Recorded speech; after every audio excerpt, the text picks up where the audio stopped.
All right, this is Bertie. I'm going to show you a couple because I actually had some cubes down and I shot another video and dropped the camera, so we're going to start this one over.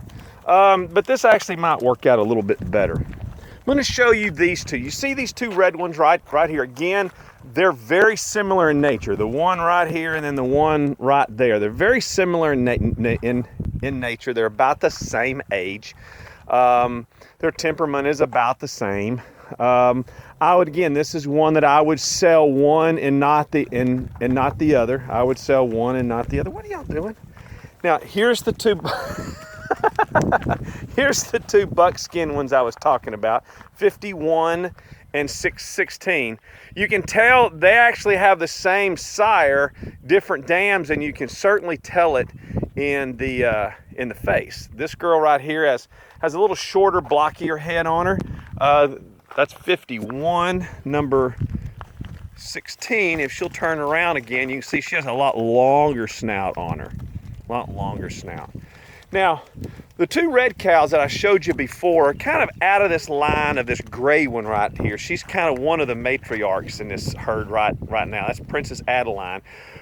She has got several grand champions. Her mother was a permanent grand champion, looked just like her. When we'd go to these shows, you'd have judges that judged that had cow backgrounds, true cattle judges. That'd be Herefords and limousines and whatever. And then you'd have the Zebu judges, which are more characteristic-based judges. The Zebus, the Longhorns, those kind of animals that have some distinct breed characteristics. Whenever I'd have a cow judge, I'd certainly drag this line and all those like her with me because they really like that body style. That big, wide, deep, kind of much broodier looking animal, okay? Now, if you're interested, this girl right here is the smallest miniature Longhorn you will ever see. Believe it or not, this girl, come here. That girl right there is going on 4 years of age. I don't know that she's bred. I had another cow that was literally that small that took her forever to come into season the first time. But she is literally as tiny as they come.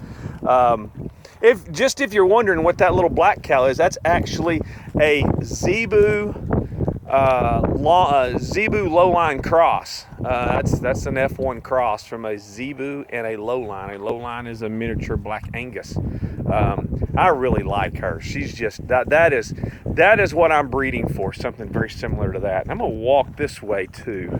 Come here, girls. You see this red one right here with her head down, right in front of the other gray one. She's gonna be again one of the older cows. She's been bred. I mean, she's had several calves from me. She's not one of my breedings. I bought her from a lady by the name of Ida Best House, and she had a gorgeous herd. Still does. I would sell her. Again, she's going to be one of the more social. Again, you're not going to come up and just rub all over her, but she'll certainly walk up with the rest of them. This gray one back here. This is the one I was telling you is about as close as we're gonna get to her. She is, as I move, when I get out here, she starts finding me and knows exactly where in the world I am, which is almost opposite of one of her half sisters, this one right here, which is about as calm as they come. Number 15.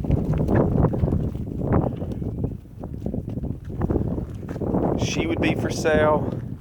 She would be for sale. She is already sold. This is Caliente. Caliente is like I say, he's the sire of a lot of these, and he's going to be the sire of a lot of these calves.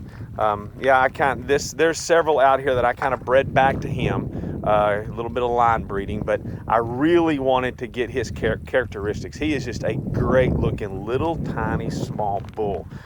Been hauled all over the country, and just a wonderful little bull. And the nice thing about him is he throws a lot of heifers, lots of heifers. If you're interested, that's what a little miniature Hereford looks like. She's about a 22-month-old miniature Hereford, and just as short-legged and blocky as she can possibly be. Now I'm going to step back here and show you a couple more. This girl right here, number 53, she is part of this line right here. That's Lucky Charm. So she's going to be part of that line. She's a little leggy right now. I don't know that she's probably reached her peak, but I think she's going to be. She's got some good pedigree behind her, so she should end up maturing to be a very nice little animal. Let's see, Lucky Charm, she's not going to be for sale. This girl, I might sell her. She's not going to be inexpensive, but she's one of these that are just, you sit on a bucket with some cubes and she's in your face. As docile as they come until you get a calf on the ground. When she has a calf, you better give her space because she's fixing to wear you out. Now this is I'm going to show you a straight on headshot of this one right here. That's that little cow number 3.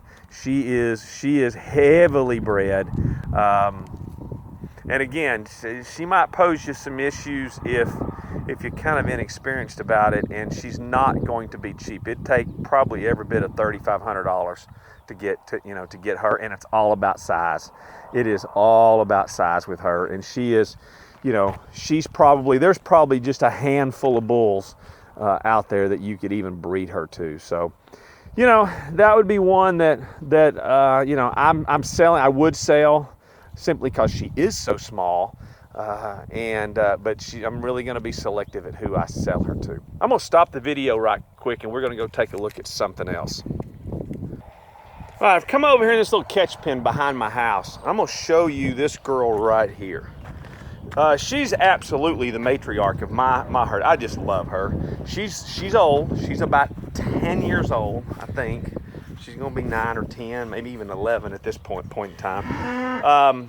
Calves every year. Now, in the Zebu world, people would look at her and go, oh my goodness, she's way too big, way too big. But I'm going to show you what she produces.